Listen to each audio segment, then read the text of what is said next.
তো আপনি আমাদের কাকি লাগে, দেখুন কাকির সাথে এরা ভাতিজা আপনারা আমরা সম্মান দিতে দেখতে পাচ্ছেন। প্রস্তুত, কিন্তু আপনার তো অসম্মান করতেছে। তাই ভাতিজারা কিভাবে মজা করতেছে, কি মৌজ কিন্তু এটা ঠিক করতেছে, না। কথাগুলো একটু শুনুন এবং বিষয়টা একটু দেখুন। এরকম ঘটনাও এলাকায় ঘটে। যারা বিদেশ থাকে ঠিক আছে, কিন্তু আপনি যেটা করতেছেন এটা কিন্তু সমাজের বাইরে। ভাবাই যায় সমাজের বাইরে বুঝছি, ঠিক আছে, সবই আমি বুঝছি। এখন কাকা জানতে পারলে কিন্তু কেলেঙ্কারি হবে। কিছুই হবে না, আমি যদি মেনটেন করতে পারি তোমাদের কোনো প্রবলেম। আর কাকি মজা এই একদিন দুদিন তিন দিন পর হলো জানবে, সেদিন তো আর আমাদের বাড়িতে থাকতে দিবে। আচ্ছা ঠিক আছে, আমি তোমাদের সাথে কিছু করব না। আজকে একটা দিন যাতে পার্টি এবং আছে।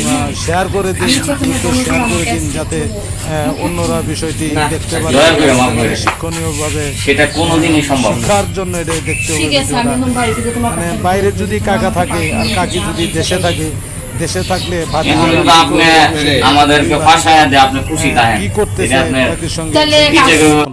আল্লাহ হাফেজ।